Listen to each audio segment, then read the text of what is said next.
Come on, man. What are we talking about? Right and wrong. Come on, man. What are we talking about? Right and wrong. Corn Pop was a bad dude. Whoa. Corn Pop was a bad dude.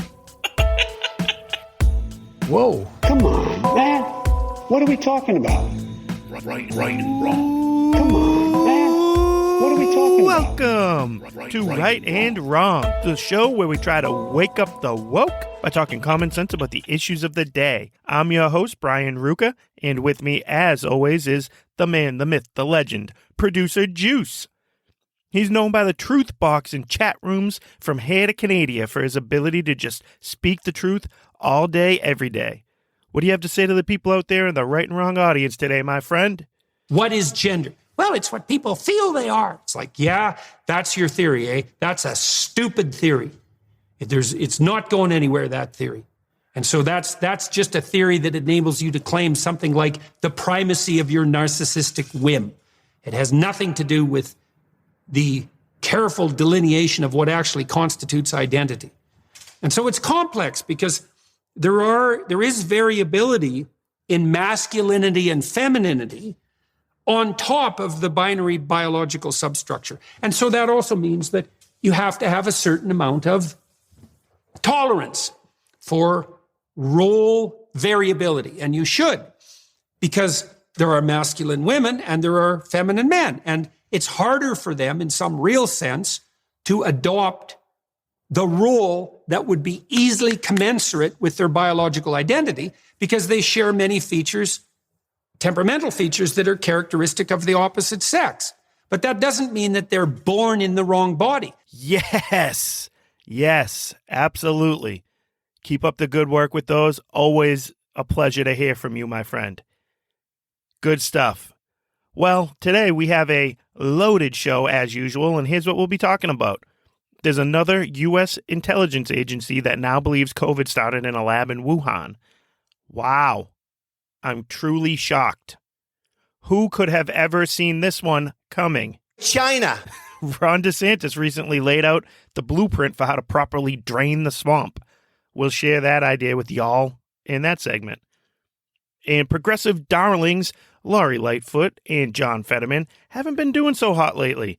We'll check in on each of them and once again pose the simple question of, gee, who could have ever seen this one coming?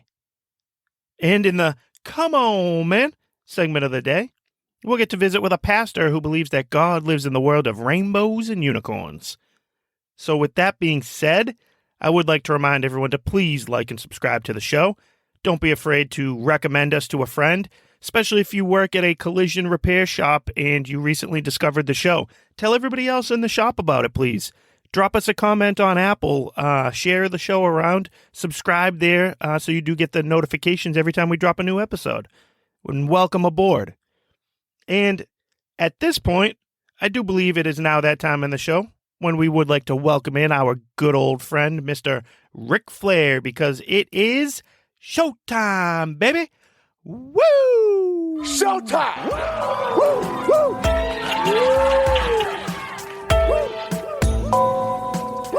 I hope by this point it's become clear and obvious how my mind looks at the things that are going on in the world. Most people out there try and look at things as if they exist in their own separate boxes. You have political issues over here, then you have social and cultural issues over there, and religious issues go in the box over on that side of the room. If anyone tries to tell you those issues aren't intertwined, they're just lying to you. These issues work perfectly as part of a Kamala Harris Venn diagram. Remember those three circles, how they overlap? So that's why, for me, I enjoy analyzing the types of stories and issues that we talk about on the show through the lens of what it says about the underlying issues. What does story X, Y, or Z teach us about the root of a problem? I believe the left knows that all three categories that I mentioned are interconnected, but they've learned how to present them as separate entities. That's why the left will sit there with a straight face and tell you that a woman's right to choose is between her and her doctor. Keep the politicians out of it. Then in the next breath, use their political power to force the entire country to take an experimental vaccine. You see, because now it's not between you and your doctor anymore. It's now about following the science. The problem with the right is we've been fighting according to the left's rules for far too long now. We shy away from wielding our political power out of fear of being called authoritarian. We dance around on issues involving LGBTQ, race relations, and transgenderism because we'll be called racist and bigoted. And we've allowed the left to remove religious morality from our public square because of a misunderstanding of the phrase separation of church and state. That's a phrase that appears nowhere in the Constitution, by the way. My argument is that all three of these things, politics, society, and religion, work in unison, and they must be that way. What is politics? What's the role of politics? It's simply how we determine the rules that we all agree to play by. So it's like opening a board game and finding the gameplay paper inside. Politics is how we figure out the basic blueprint of the game. Now, that's not to say all the rules are set in stone. Maybe when playing at the Republicans' house, the aces are high, and at the Democrats' house, aces are low. But the politics of our country basically establishes the general rules for us to follow. What about society and culture? Society and the culture that we live in ends up being the actual game board. That's where we make our moves. Sometimes we're on the attack and sometimes we're on the defense. I've said before on this show that it feels like we as conservatives are constantly on defense, specifically on most of these social issues. We do okay arguing over the rule book, but we've pretty much gotten smoked on the game board for the past 30 to 40 years. Where does religion fit into this analogy? Religion provides the moral understanding that we'll each abide by these same rules.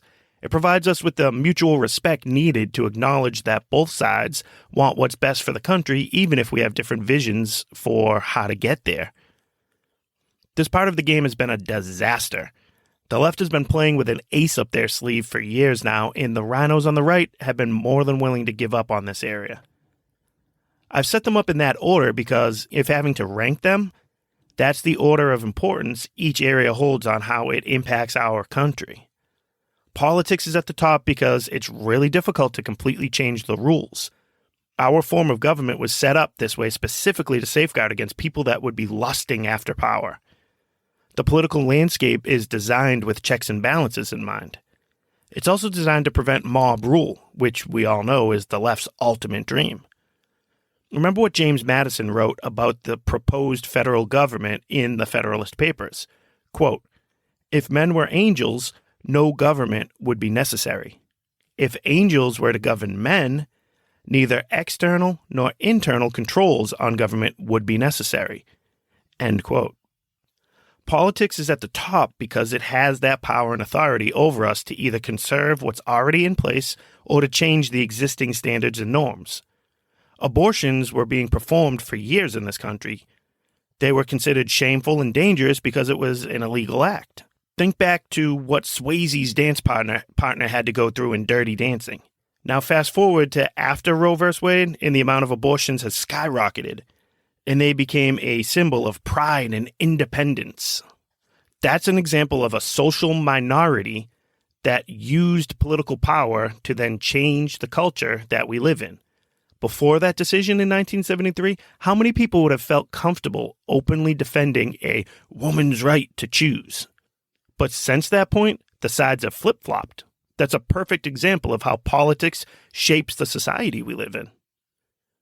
Think about how the societal and cultural norms have changed over the years with how we view drugs. Now, believe me, I'm no stranger when it comes to dabbling with a marijuana cigarette from time to time, but our country used to consider that a big no-no. Think back to the "this is your brain on drugs" commercials. Our country no longer thinks drugs are bad. In fact, we now have politicians advocating for safe sites where junkies are allowed to shoot up heroin. You don't think this soft on drugs mindset within the culture has had an impact on the soft on big pharma mindset from our politicians? Of course it has. And it now leaves us living in a country where everyone you know is on antidepressants, painkillers, pot, heroin, or they're an alcoholic. Now, I'm just half joking about that, but you get the point. Where does religion play into all this? That was the first domino to fall. Strong religious communities produce strong, cohesive religious families. Strong families within strong communities means less of a need for government social programs. Less government programs means less control for the politicians. When you eliminate the need for government to run social programs, you take away the politicians' ability to reward their friends and family with easy government jobs. You know who feeds the poor? Religious communities. You know who helps those in need that are addicted to drugs and alcohol? Church groups. Guess who clothes the poor? Religious folks. The government came in and usurped that role, and they did it by taking more of the American taxpayers' money to fund their social programs. The politicians made us less reliant on charity, specifically religious charity, and they made us more reliant on them. The government also started to remove religious moral teaching within the school environment. I mean, having the oldest historical book ever written removed from the classroom was a no-brainer, right? What harm could ever come from that? The Bible is so universally used that I'm sure most people don't even realize when they're actually using it. How many teachers have used the golden rule when attempting to teach their students basic decency since the removal of the Bible from the classrooms? You know the one. Do to others whatever you would have them do to you. Now think about how many secular atheists have used the golden rule without realizing that Jesus teaches that during the Sermon on the Mount. It's right there in the Gospel according to Matthew chapter 7, verse 12. Now think of all those kids that were educated within the public school system over the course of the last 30, 40, 50 years that missed out on the understanding that the Bible is a great tool for providing you with a moral compass. Those kids have grown up and abandoned their faith in religion because of the influence of the culture they were raised in. A culture that was molded by a political decision to remove religion from the public square. So the next time you hear someone say the separation of church and state, or I'm fiscally conservative and socially liberal, just remember that all of these issues fall under the umbrella of politics. And the decisions made in one area affect all areas. The left gets that. It's time for the right to stop playing by those same rules.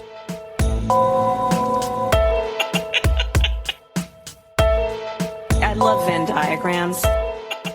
All right, so it is that time in the show where we get to go to our rights and wrongs of the week and talk about some of the issues going on out there today. So what is story number one, Juice? What do you think? Yes, that is right. That one's a pretty important one. We're going to dig in on this story from a U.S. intelligence agency now believing that COVID started in a lab in Wuhan. Wow. What could have given that away, huh?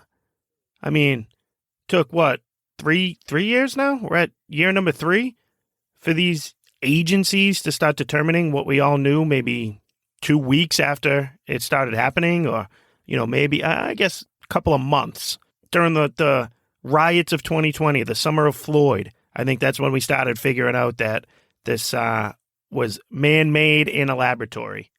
That whole bat theory, not really buying that one so much. But now this is the second U.S. intelligence agency that's come out and expressed that they now are of the belief that it did start in that lab in Wuhan. How could that have ever gotten out of a laboratory?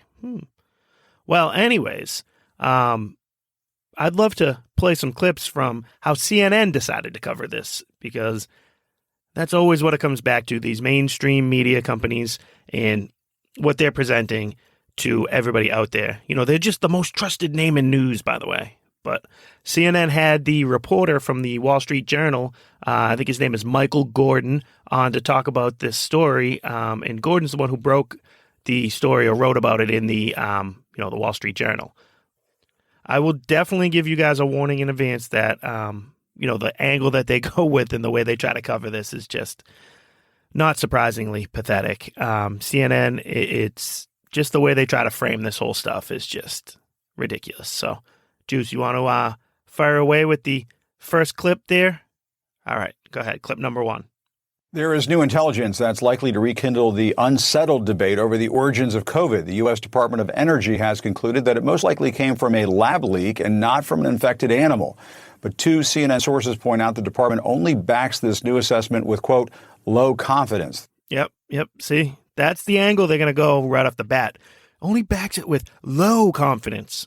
And the other one, the other agency, I think it was the FBI maybe, they backed it with medium confidence. They'll get to that part a little bit later, but it just the splitting of hairs here is just ridiculous.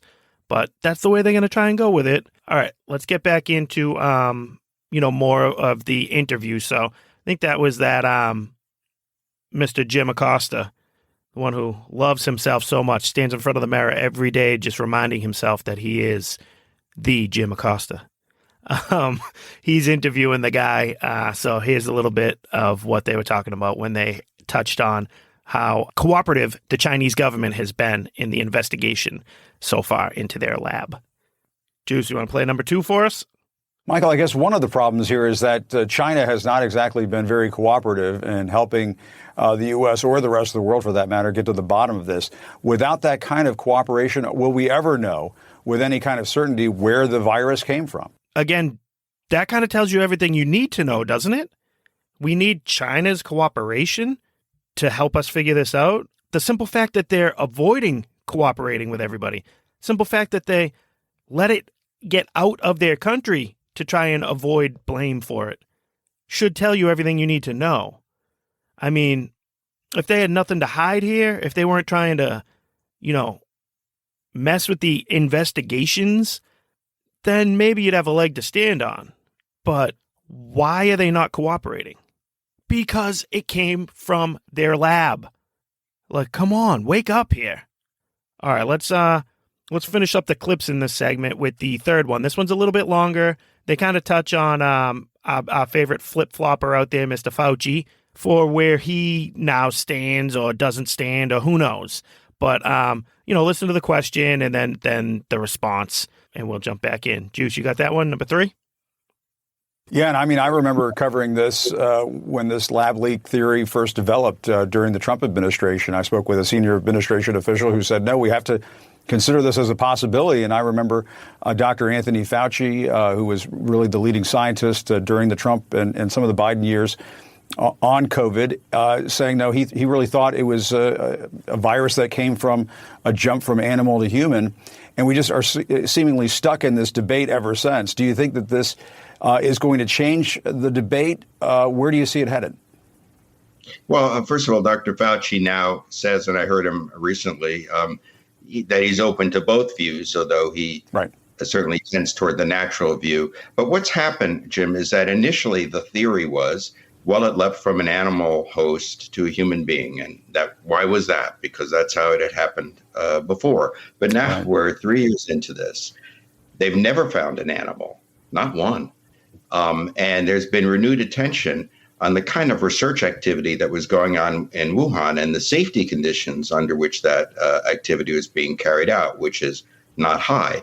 And so the absence of an animal host, no one has ever been found, and study of Chinese academic papers and more knowledge about the kind of coronavirus research they were doing there with an eye toward finding out a vaccine, presumably, has focused renewed attention on the lab. So what we have now is circumstantial evidence, but circumstantial evidence that is tending to lean more in favor of the lab theory. What we don't have is anything like conclusive evidence of one or the other. And I don't think the jury's out on this. I think certainly the Crazy. And he rambles on a little bit more about Congress going to investigate more and stuff. But what else do you really need to see here? I mean, what does your common sense tell you? What's your gut tell you? I hate these, the analytical nerds in the world today need to have everything down precisely, this, that, studied, and the other thing. But, I mean, use your eyes here, people. They haven't been able to locate an animal. He says that in there, like there's no evidence to prove to that at all. Yet there is evidence that the Chinese don't really have good safeguards in place at that lab. They're not following the proper protocol. And the fact that their reaction to this after the fact kind of tells you, again, what you need to know. You don't really need to try to connect too many dots there. So I don't understand how that's so difficult for some people. It's just kind of seems to be pretty basic common sense to me. But again, they're going to go with this low confidence, medium confidence. What about double secret super duper confidence? Have they reached that level yet? Anybody? Anyone know about that? It's like these agencies that are operating like they are a personality test. Here's a statement. Now bubble in one of these 5 options. Strongly agree, not sure, disagree, or strongly disagree. That's the way these things are being done right now. It's like, come on.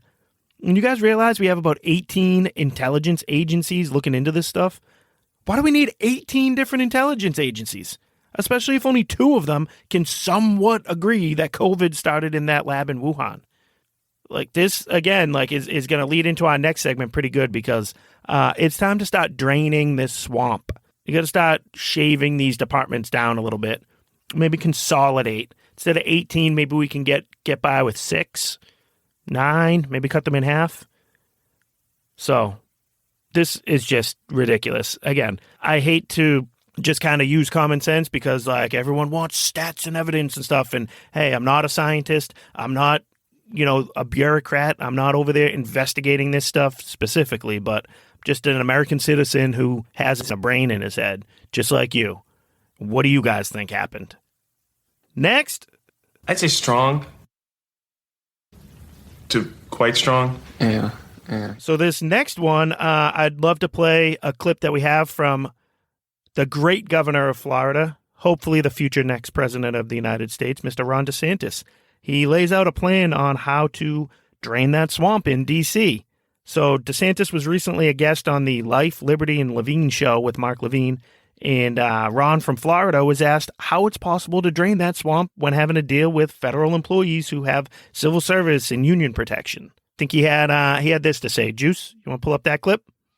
I think they wanted to exercise power over other people. So if you look at like all these entrenched bureaucrats, CDC, NIH, FDA, they need to be cleaned out because they totally failed and they're not advocating for the best interests of the people of this country. It's been a total disaster. Yeah, it's hard to remove them, with the civil service rules and then the union rules and all the rest. And well, there was one, there was a proposal that I think a lot of us wanted to see under the prior administration to do a Schedule F. So anybody that has any policy role is classified as a Schedule F, and they can be removed by the president. The left would litigate that, but I honestly think we would win on that in the Supreme Court. And I also think it's one thing to have some type of job rules for the bowels of the bureaucracy, like your supervisor, what they can do. President of the United States has Article 2 power. Who controls the executive branch? Right. Is it the elected president, or is it some bureaucrat in the bowels of the bureaucracy that can't be fired? And so I think push needs to come to shove on this, but whoever gets a majority of the Electoral College has the right to impose their agenda through the executive branch. Right. And what they did with President Trump was basically try to nullify the election through not only bureaucratic intransigence, but malfeasance with the collusion hoax and some of those things. And so reconstitutionalizing government starts with reconstitutionalizing the executive branch under Article 2. Absolutely love it. Great idea. Put these people on notice because that was the big problem in the Trump administration. He did a lot of good stuff, but he got muddled down and dragged into the mud, through the mud. I don't know. I just keeked that saying. But yeah, he got, held back by all these people that are just career bureaucrats that are in these agencies, working under protections, and they just muddled his stuff up. They did that ridiculous hoax, the Russian collusion nonsense, and they made it very difficult for him to enact his agenda. And that just needs to stop. And again, I feel like Republicans come across as almost like they try to get like labeled as paranoid when it comes to some of this stuff. But all these people in these agencies, they're definitely lean more Democrat than Republican. We know that. We know how this stuff works. And they're in there and they truly believe that they're doing what's best for the country and stuff. So they don't mind holding up a Republican's agenda for the 4 years he's going to be there or the 8 years he's going to be there, because they have their jobs for the next 30 to 40 years. They're going to be within these agencies.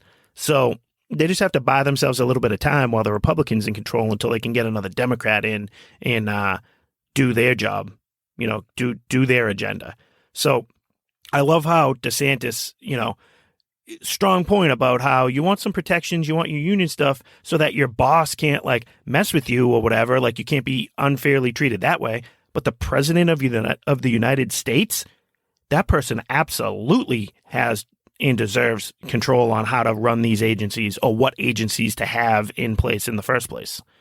And you notice that subtle little jab he took near the beginning of the clip too, where he mentioned that, one of the things that we failed to do, and it was proposed under the last administration, was blah, blah, blah, blah.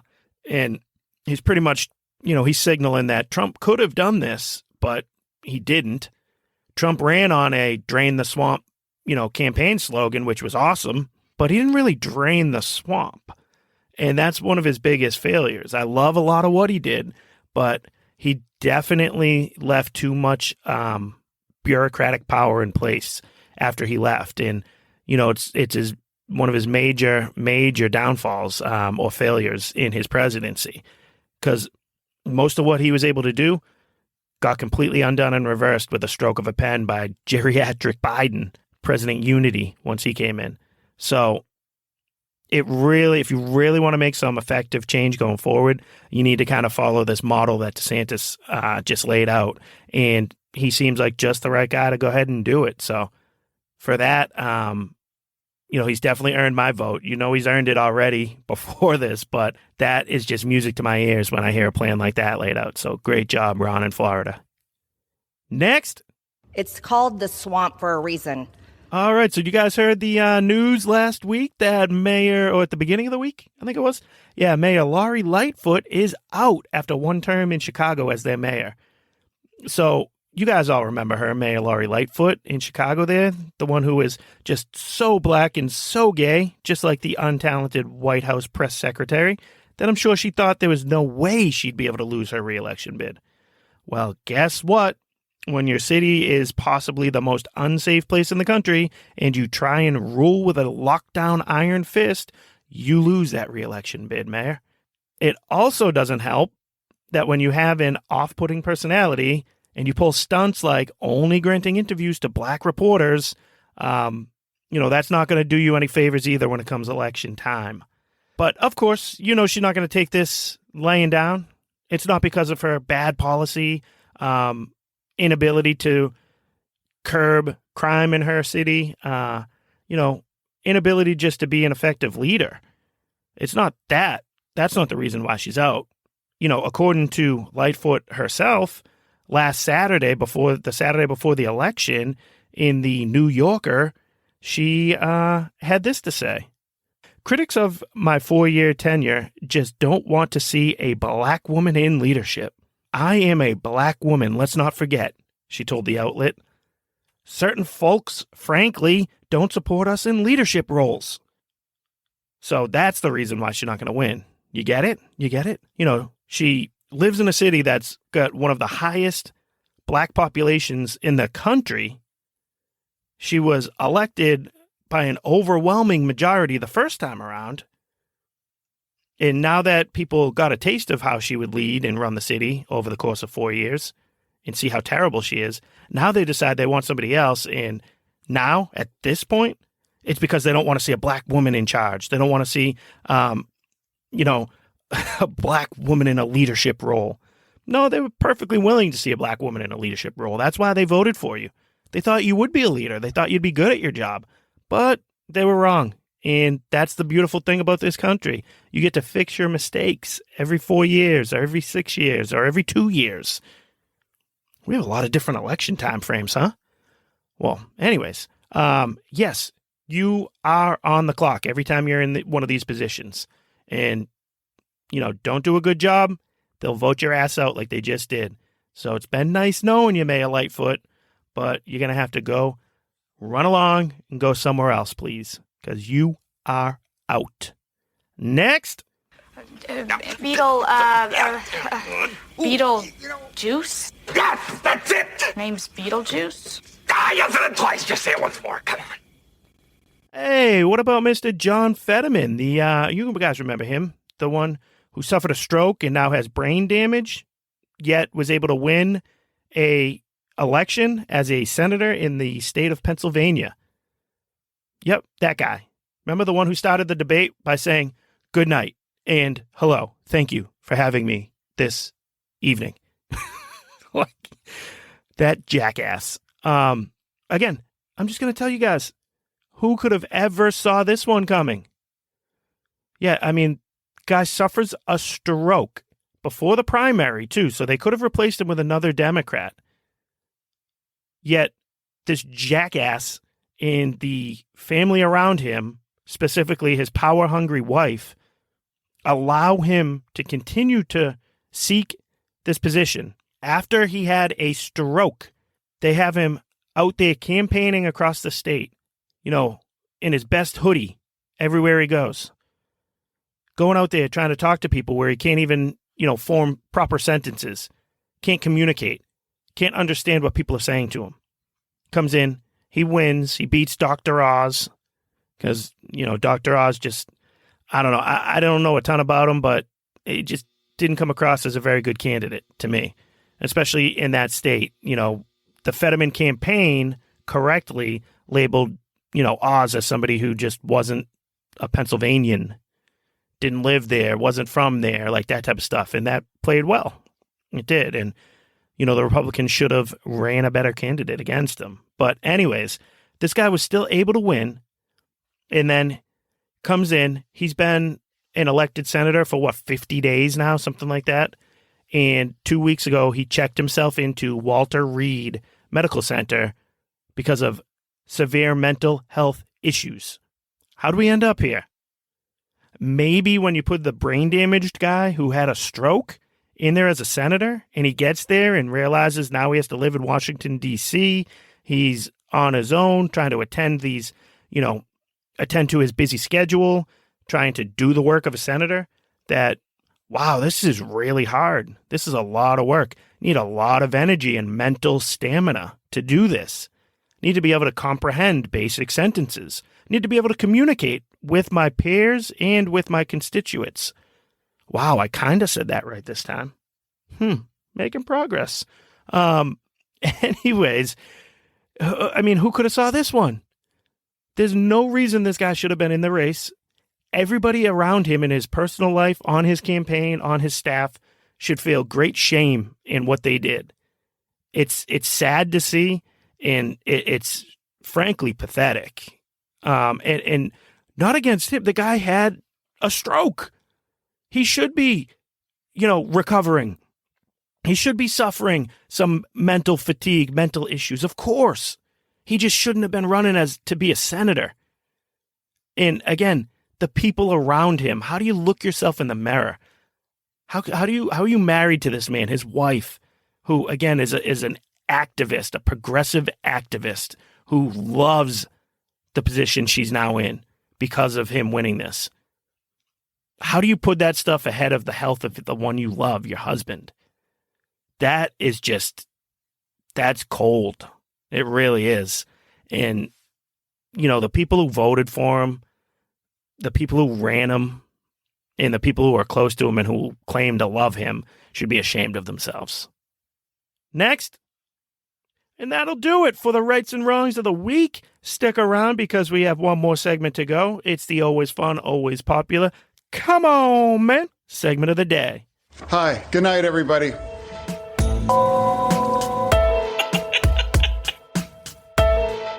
All right, so before jumping into the Come On Man segment of the day, I will have to kind of pat myself on the back and the producer over there on his back for officially making it to the 1 year mark with this show.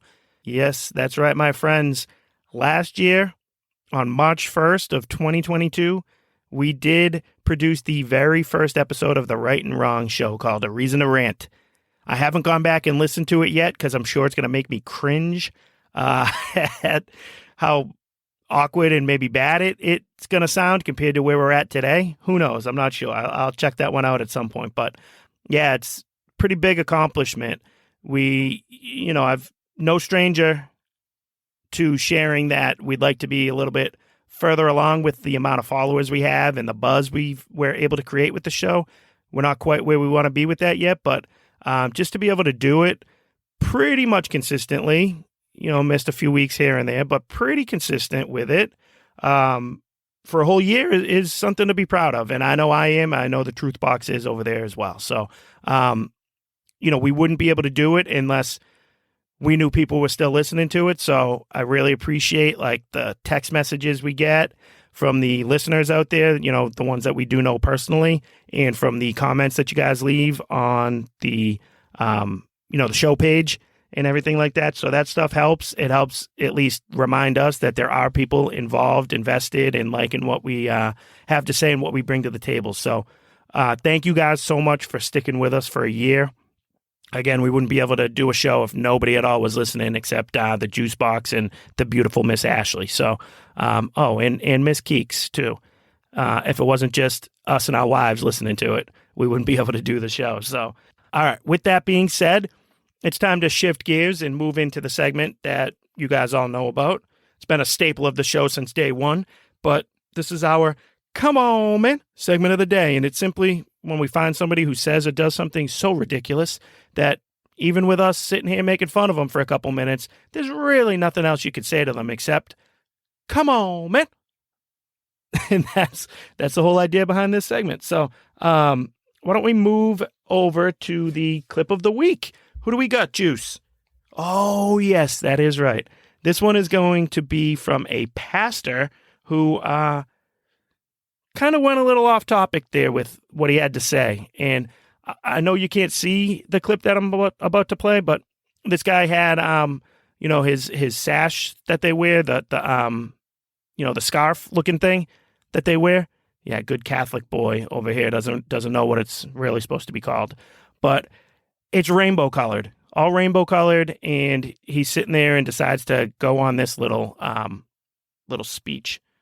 Juice? God is gay. God is a lesbian. God is trans. God is gender non-binary. God is straight. God is cisgender.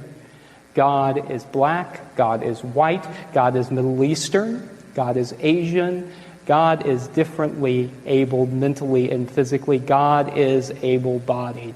God is you, and you are God, because you are a reflection of God's divine image. There's only one person who's mentally and differently abled in that clip, and it ain't God. I'll tell you that right off the bat. Can you believe that? That's this guy talking to his congregation. That is so insulting and just ridiculous that who could buy that?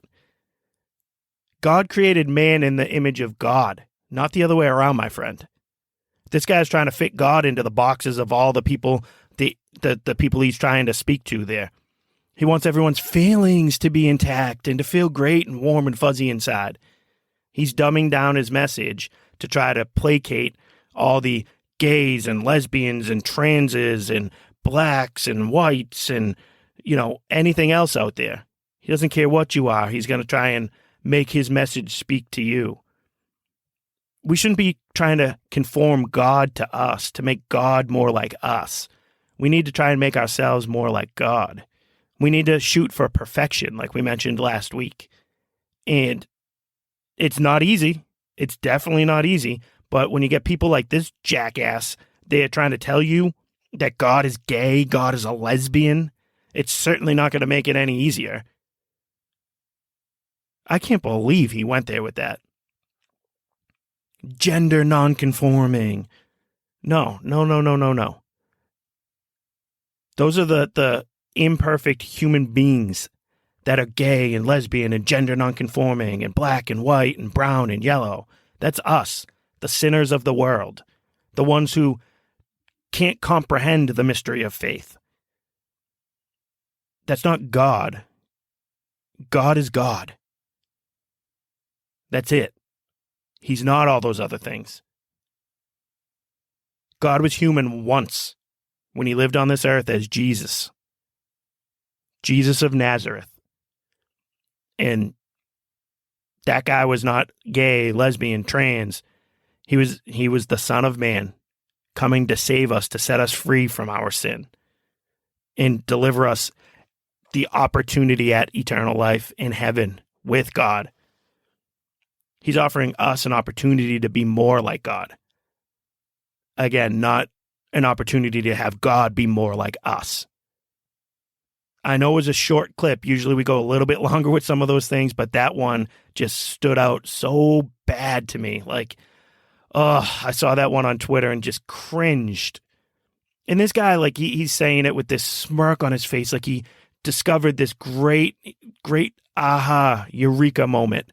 Oh, I finally understand it. This is what it is. No, sir, you don't. You've never been further from the truth. And you continue to lie to the people that go to your church, and you're going to bring them down that road with you. You right there, you might be a pastor, you might be up there giving a sermon, but you, my friend, have the devil working in you. You have been corrupted by temptation. You have been blinded to the light. You've gone the wrong way with this, and again, you're leading a large amount of people with you in the wrong direction, and that is super dangerous and not okay at all. Everybody who goes there should be shaking their head in disgust at that type of message and delivery. So for that crazy pastor who thinks God's a gay, lesbian, transgender being, you, my friend, have earned yourself one big, fat, classic. Come on, man. And that's our show for today. Once again, thank you guys so much for tuning in. Please don't forget to subscribe to the show. Give us a like, 5-star review, and tell a friend about us, please. Until next week, I have nothing else to say to you guys except thanks for having me. The Right and Wrong Show is produced by Juice. Executive producer, Juice. Audio mixer is Juice. Hair by Skull Shavers. Wardrobe and makeup by Ashley Ruka. Right and Wrong song created by Juice. The Right and Wrong Show is copyright 2022 from Brian Ruka.